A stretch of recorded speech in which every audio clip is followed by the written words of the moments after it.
Exceção é uma palavra que a gente conhece como algo que foge à regra.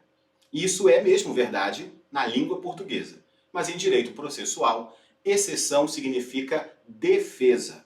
Toda vez que dentro da seara processual alguém falar em exceção, está falando de defesa. E a defesa é o objeto desse vídeo de hoje. Nós temos defesa nos dois tipos de processo, no processo de conhecimento e no processo de execução. Lá na execução, as famosas defesas do executado são os embargos do executado, a impugnação à fase de cumprimento de sentença, a exceção de pré-executividade. Essas são as mais famosas. Existem outras que envolvem a execução, como os embargos de terceiro, que não é exatamente uma defesa executiva, mas está ligada à execução, e outras duas, menos famosas, que são como coelhos da cartola, que a gente fala em outro vídeo. Dentro do processo de conhecimento, normalmente, a defesa, a exceção, vem veiculada numa peça chamada contestação. E é o que a gente vai falar nesse vídeo de hoje. Contestação como forma de defesa dentro do processo de conhecimento. Ok? Vamos lá no quadro. Vamos fazer o seguinte. Imagine, então, exceção como sinônimo de defesa. Essa exceção no processo de conhecimento,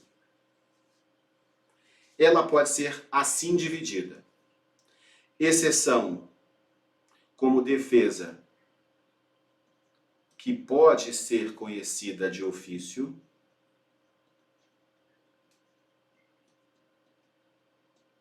e aquelas defesas que não podem ser conhecidas de ofício. A defesa que pode ser conhecida de ofício, nós vamos chamar de objeção. E aquelas que não podem ser conhecidas de ofício pelo juiz, que dependem da provocação da parte, a gente chama de exceção stricto sensu. Ok? E aí a gente começa a delimitar a extensão desse instituto chamado exceção.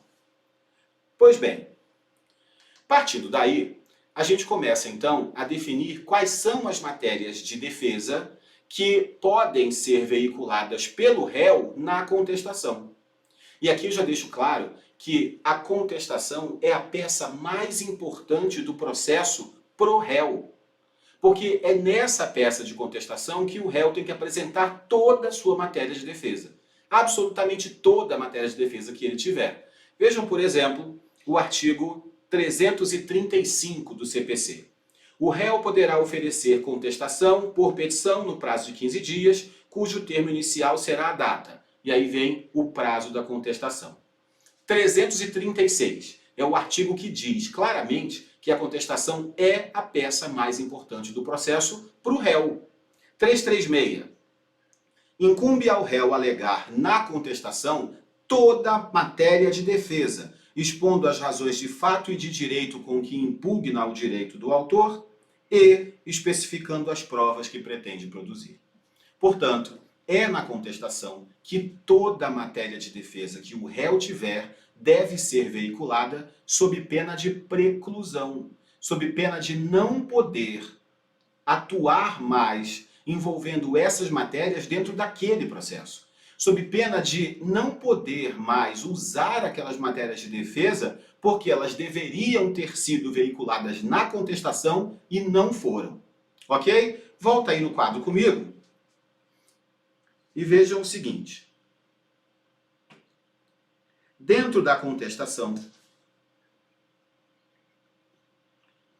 o réu tem a obrigação de colocar toda a sua matéria de defesa.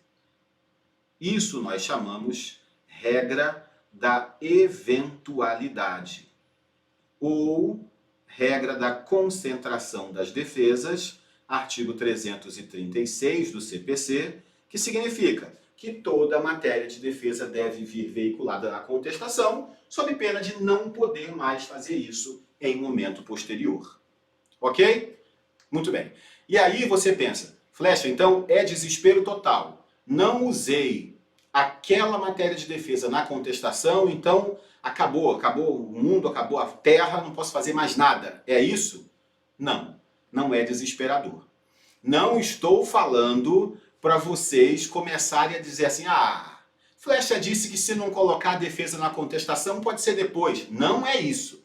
Tem que ser. Mas se porventura eu não usei na contestação determinada matéria de defesa, eu posso fazer depois? Posso. Mas são hipóteses bastante excepcionais. Abram aí o CPC de vocês e olhem o artigo 342. Depois da contestação, só é lícito ao réu deduzir novas alegações quando? E aí vem 3 incisos com as hipóteses de matérias de defesa que podem ser alegadas depois da contestação. E aí eu remeto vocês à leitura desse artigo 342, é autoexplicativo para o vídeo não ficar tão longo. Ok? Então, essa é a primeira possibilidade. Volta aí no quadro. Eventualidade, já sabemos o que significa, envolvendo a contestação.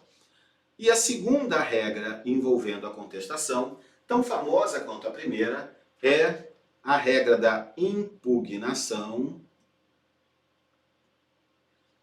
especificada dos fatos, que é a previsão do artigo 341 do CPC, segundo a qual o réu, na contestação, é obrigado a impugnar um por um cada um dos fatos narrados na petição inicial. E se não o fizer, se ele não impugnar um por um esses fatos narrados na petição inicial, a consequência é a presunção de veracidade dos fatos que não foram impugnados. Flecha, tem exceção para isso? Tem exceção para isso sim. Volta aí no quadro comigo. Impugnação especificada dos fatos significa o seguinte, que o réu tem a obrigação, na contestação, de impugnar todos os fatos narrados na petição inicial, sob pena de presunção de veracidade. E se esse réu não impugnar especificamente os fatos não impugnados serão presumidos verdadeiros. Beleza. Tem exceção? Tem. Exceção envolvendo fatos e exceção envolvendo réus. Vou repetir. Regra da impugnação especificada dos fatos significa os fatos não impugnados pelo réu serão presumidos verdadeiros. Então, quais são as exceções envolvendo fatos e réus? A exceção é a seguinte. Alguns fatos não impugnados não serão presumidos verdadeiros.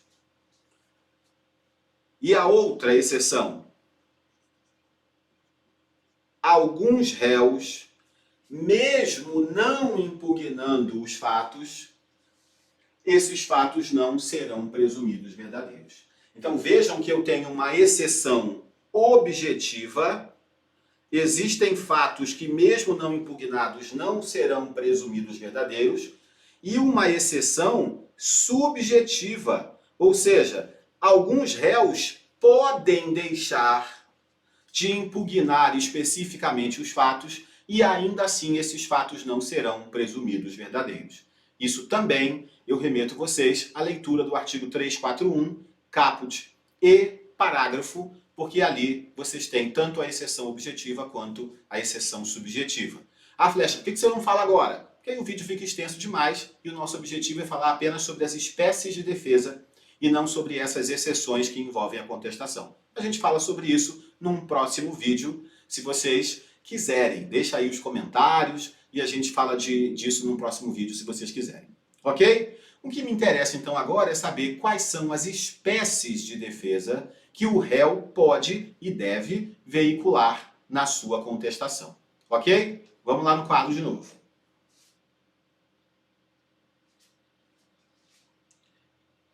a defesa do réu na contestação pode ser uma defesa processual ou uma defesa de mérito. Defesa processual. Falta condição da ação, falta pressuposto processual, tem perempção, litispendência, coisa julgada, falta procuração, falta pagamento de custas. É uma alegação de cunho eminentemente processual. E a defesa de mérito envolve o pedido formulado pelo autor. Lembrem que mérito é sinônimo de pedido para efeito processual. Então, qual o mérito da ação de alimentos? Alimentos. Qual o pedido da ação de alimentos? Alimentos. Mérito para efeito processual é sinônimo de pedido. Então, defesa de mérito envolve o pedido do autor. Eu vou afastar o pedido do autor diretamente e não afastar o processo como um todo, alegando questões processuais. Ok? Nesse sentido, volta aí no quadro comigo. A defesa processual pode ser de duas espécies. Defesa processual pode ser dilatória ou peremptória. E a defesa de mérito pode ser direta ou indireta. E aí vem a pergunta principal de todo esse vídeo. Flecha, você está falando para alunos que buscam uma teoria ou você está falando para profissionais da prática do dia a dia? Advogados, magistrados, promotores, defensores? Para quem você está falando? Porque até agora você nos encheu de teoria, colocou no quadro um monte de chaves puxando classificação para lá e para cá, e eu ainda não vi como usar isso na prática do dia a dia. Então, nesse momento, onde você estiver me assistindo, em que plataforma você estiver me assistindo, você vai dar pausa nesse vídeo, pegar um lápis ou uma caneta, pegar o seu código de processo civil, porque nós vamos fazer anotações que vão ajudá-los na hora de escrever a contestação de vocês. Na hora de escrever a contestação, o que eu vou dizer agora ajuda bastante. Está anotado aqui no meu código, inclusive. Vamos lá? Então, vamos lá para o quadro. Começamos com a defesa processual. Elas estão previstas no artigo 337 do CPC. E por que elas podem ser dilatórias ou peremptórias? Defesa processual, a gente já viu o exemplo, né? Falta condição, falta pressuposto, etc, etc. E ela será dilatória, a defesa será dilatória quando ela não tiver como consequência a extinção do processo sem resolução do mérito. Isso é defesa processual dilatória. Por exemplo, artigo 337 do CPC, lembra, todas as defesas processuais dilatórias ou peremptórias estão no artigo 337. Então, apenas por exemplo, 337, incumbe ao réu, antes de discutir o mérito, alegar. Inciso 2, incompetência absoluta e relativa. Incompetência do juízo é uma defesa processual? Sim, porque envolve regra processual, envolve uma norma processual. Qual a consequência da incompetência? Caso seja reconhecida mesmo a incompetência do juízo, relativa ou absoluta, a consequência é a extinção do processo sem resolução do mérito? Não. Invaracível, a consequência da incompetência relativa ou absoluta não é a extinção do processo, é a remessa dos autos para o juízo competente. E lá, o processo segue o seu curso normal. Então, essa é uma defesa processual dilatória, porque ela tem natureza processual, mas não importa extinção do processo sem resolução do mérito. Ao contrário, volta aí no quadro comigo, ao contrário, a defesa processual peremptória, ela leva à extinção do processo sem resolução do mérito. Por exemplo, artigo 337, como todas estão, artigo 337, incumbe ao réu, antes de discutir o mérito, alegar. Inciso 7, coisa julgada. A coisa julgada leva à extinção do processo sem resolução do mérito. Essa é uma defesa processual peremptória. Ok? Bom, por que isso é importante no nosso dia a dia na hora de escrever a nossa peça de contestação? Porque quando você alega uma defesa processual, você alega incompetência, alega conexão, perempção, litispendência. Quando você alega uma questão processual, não basta alegar. Não basta você dizer que tem aquela falha processual, o juízo é incompetente, por exemplo, tem uma litispendência. Não adianta você só alegar. Depois da alegação, depois da demonstração que existe aquele vício processual, você precisa formular o seu pedido. E aí é que tem importância esse quadro aqui. Porque se você narrou uma defesa processual dilatória, o que você vai pedir? E se você narrou a existência de um vício processual, que é uma defesa processual peremptória, você já sabe que vai pedir a extinção sem resolução do mérito, mas por qual fundamento? E é isso que nós vamos fazer agora. Vocês vão pegar o código de vocês, vão pegar uma caneta e vamos fazer remissões. Peguem o código, não é? O meu é digital, o de vocês vai ser um código de papel para poder fazer a anotação. E aí, no artigo 337, nós temos 13 incisos. Para cada inciso desse, eu vou dizer a remissão de onde está o pedido que você vai formular. Para cada um desses incisos aqui, eu vou dizer, ó, do lado do inciso tal, coloca a remissão, o artigo tal. Esse artigo é o artigo de onde está o pedido para essa defesa processual alegada. Fechou? Então vamos lá. Artigo 337. Incumbe ao réu, antes de discutir o mérito alegar. Deixa eu repetir essa frase. Volta aí no quadro comigo. 337. Incumbe ao réu, antes do mérito alegar. E, portanto, se a defesa processual é uma defesa que deve ser alegada antes do mérito, essas defesas processuais são as famosas questões preliminares. E por que preliminares? Porque diz o artigo 337 que elas devem ser alegadas antes do mérito. Aí estão as famosas questões preliminares. Ok? Então, agora vamos para a nossa remissão. Remissões para o artigo 337 do CPC. Inciso 1. Incumbe ao réu, antes de discutir o mérito alegar, inexistência ou nulidade de citação. Pergunta: quando eu tenho uma nulidade de citação, qual a consequência? Sendo nula a citação, a consequência é a extinção do processo sem resolução do mérito? Não, não é. Sendo nula a citação ou inexistente, a consequência é corrigir o vício. Faz a citação de modo válido e segue o processo seu curso normal. Remissão, então, volta aí no quadro comigo. Remissão, que é a previsão do artigo 240 do CPC.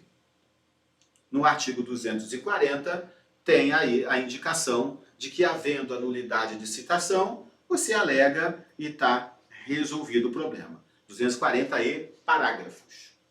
Ok? Volta no artigo 337, agora inciso 2. Incumbe ao réu, antes de discutir o mérito, alegar incompetência absoluta ou incompetência relativa.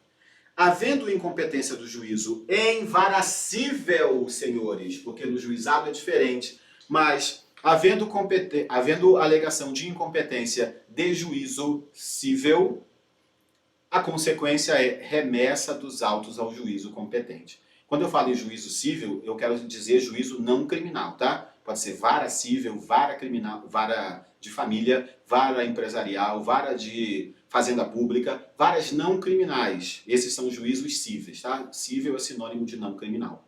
Tudo bem? Então, a consequência da alegação de incompetência relativa ou absoluta para o juízo cível é a remessa ao juízo competente. E, portanto, não é extinção do processo sem resolução do mérito, não é uma questão processual peremptória, ela não leva à extinção do processo, ela é dilatória.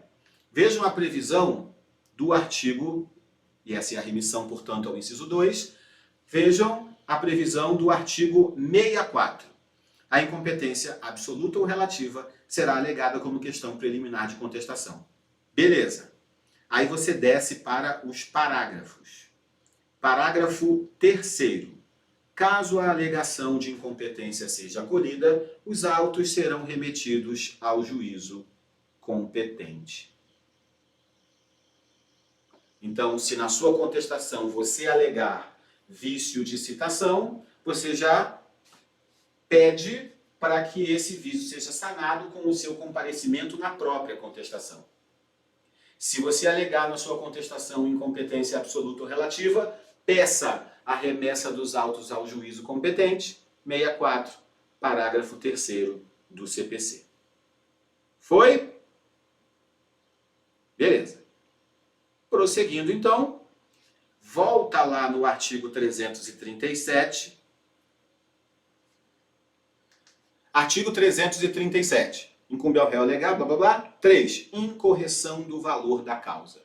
Se o valor da causa estiver equivocado, você alega isso na contestação e o juiz faz o quê? Corrige o valor da causa. Houve a parte primeiro, houve o autor vai se manifestar e o juiz decide. Resolvida a questão do valor da causa, o processo segue o seu curso normal, portanto, não é uma questão processual peremptória, é uma questão processual dilatória. Ok? Volta aí no quadro comigo. Inciso 3. A remissão para o inciso 3 está no artigo 292. 292, parágrafo, aliás, 3º do CPC e 293 também do CPC.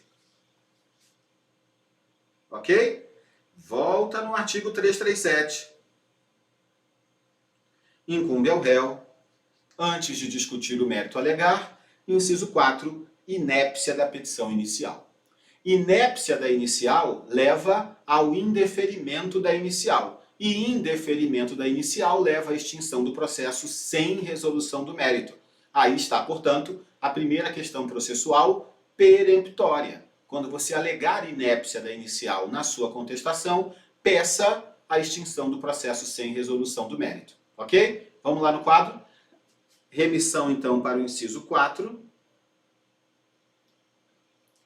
Inépcia da petição inicial. Não era para isso aparecer, era para... Esse aqui sumiu, ok. Mas eu continuo daqui do 4. Apertei o botão e sumiu toda a minha anotação. Que beleza. Inciso 4, inépcia da petição inicial. Você vai lá no artigo 330. A petição inicial será indeferida quando for inepta. Remissão, então, para o inciso 4 do artigo 337 é artigo 330, inciso 1, combinado com. Por que combinado com? 330, inciso 1 diz: a petição inicial será indeferida quando for inepta. E lá no artigo 485 diz: o juiz não resolverá o mérito quando indeferir a petição inicial. Então, o 330, inciso 1, diz que a inépcia leva ao indeferimento, e o 485, inciso 1, diz que o indeferimento da inicial leva à extinção do processo sem resolução do mérito. Ok? 337, inciso 5. Perempção. Inciso 6, litispendência. E inciso 7, coisa julgada. Esses 3 incisos do artigo 337 têm a mesma remissão. Esses 3 incisos, perempção, litispendência e coisa julgada, levam à extinção do processo sem resolução do mérito. Portanto, a remissão para os 3 incisos é o artigo 485, inciso 5 do CPC. E, portanto, incisos 5, 6 e 7 do artigo 337 são todas defesas processuais peremptórias. Quando alegar, não se esqueça de pedir a extinção do processo sem resolução do mérito. Ok? Inciso 8º. Incumbe ao réu alegar na contestação conexão. Qual a consequência da conexão? O que acontece quando existe conexão no processo? Volta comigo. Quando existe conexão, 2 ou mais ações são conexas quando tiverem o mesmo pedido e ou a mesma causa de pedir. Olhem aí o artigo 55 do CPC. Reputam-se conexas 2 ou mais ações quando lhes for comum o pedido ou a causa de pedir. Entenda-se e ou, né? Porque quando for mesmo pedido e mesma causa de pedir, elas também serão conexas. E qual a consequência para a conexão? Extingue o processo sem resolução do mérito? Não. Elas serão reunidas para serem julgadas em conjunto. Olha aí o artigo 55, parágrafo 1º. Os processos de ações conexas serão reunidos para decisão conjunta, salvo se um deles já houver sido sentenciado. Então, ambos estão na primeira instância, ambos estão sem sentença. Quando você fizer a contestação de um, alegue a conexão do outro e peça a reunião dessas causas no juízo prevento. Flecha, qual é o juízo prevento? Artigo 59. O registro ou a distribuição da petição inicial torna prevento o juízo. Ok? Volta aí no quadro comigo. Inciso 8º, conexão tem como remissão, artigo 55, parágrafo 1º, combinado com o artigo 59, ambos dispositivos do Código de Processo Civil. Volta no artigo 337, está acabando, eu juro. Artigo 337 diz o seguinte: incumbe ao réu alegar ante do mérito, inciso 9, incapacidade da parte, defeito de representação ou falta de autorização. O inciso 9 fala de falta de pressupostos processuais. E quando falta pressuposto processual, extingue-se o processo sem resolução do mérito, 485, inciso 4 do CPC. Foi? Vou apagar a tela, essa é a hora de dar pausa para anotar aí. Beleza? Inciso 10 do artigo 337, convenção de arbitragem. Posso alegar na contestação como questão preliminar, convenção de arbitragem. A convenção de arbitragem, senhores, senhoras, crianças e adolescentes, a convenção de arbitragem não é uma questão dilatória. Quando tem convenção de arbitragem, a consequência é a extinção do processo sem resolução do mérito. Artigo 485, inciso 7 do CPC. Volta lá no quadro comigo. Artigo 485, inciso 7. Essa é a remissão para o inciso 10. Inciso 11, ausência de legitimidade ou de interesse. Deixa esse 11 para depois, ainda nesse vídeo, tá? Inciso 12. Falta de caução ou de outra prestação que a lei exige como preliminar. Exemplo de falta de caução: 5% na ação rescisória, não pagamento das custas processuais. Olha quem errou de novo, eu. Não pagamento das custas processuais. Todas essas cauções ou outras exigências feitas por lei, quando ausentes, levam à extinção do processo sem resolução do mérito. Aqui não dá para fazer uma remissão específica, porque depende de qual caução está faltando naquele caso concreto. Inciso 13, indevida concessão do benefício da gratuidade de justiça. você se alega que a gratuidade de justiça foi concedida ao autor, mas que não deveria ter sido concedida, qual é a consequência? Você alega, resolve essa questão, seja porque o autor merece mesmo e segue o processo sem custas, seja porque o autor não merece e o juiz manda recolher. Se o autor recolhe essas custas porque não tinha direito à gratuidade, segue o processo, e se ele não recolhe essas custas, leva à extinção do processo sem resolução do mérito. Tudo bem? E para encerrar esse vídeo, volta lá no quadro para o inciso 11, que eu falei ainda há pouco para vocês. Inciso 11. O réu deve alegar na contestação carência de ação, falta de condição da ação. São elas legitimidade e interesse de agir. Se você alegar que falta interesse de agir, peça a extinção sem mérito, 485, inciso 6, e acabou, e não tem conversa. Mas, se você alegar que falta legitimidade, aí a gente tem uma pequena diferença. Legitimidade para a causa. Se você alegar que falta legitimidade ativa, peça a extinção por falta de condição da ação, 485, inciso 6. Mas se você alegar que você, réu, é ilegítimo, falta legitimidade passiva, nesse caso, você não vai pedir, num primeiro momento, extinção sem mérito. Queria demais não apertar esse botão. Se você alegar ilegitimidade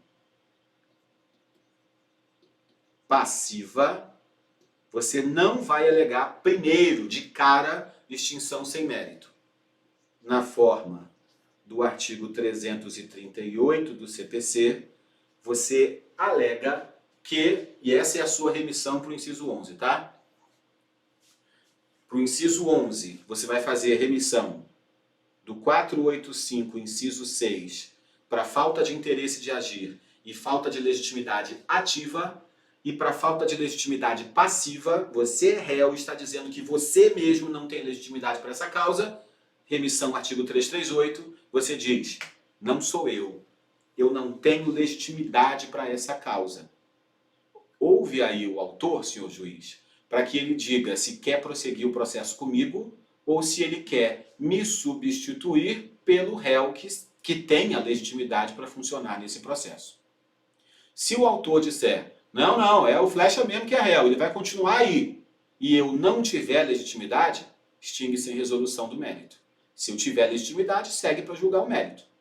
E, por último, se o autor concorda, sai o réu ilegítimo para entrar um legitimado no seu lugar, ocorreu um fenômeno chamado extromissão processual.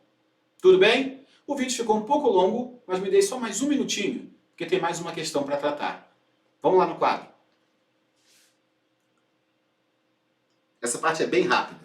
Eu falei que a defesa poderia ser processual, dilatória ou peremptória, já falamos de todas elas, e que a de mérito poderia ser direta, quando o réu nega os fatos alegados pelo autor, ou indireta, quando o réu assume os fatos alegados pelo autor, mas, ao mesmo tempo, alega um fato impeditivo, modificativo ou extintivo do direito do autor.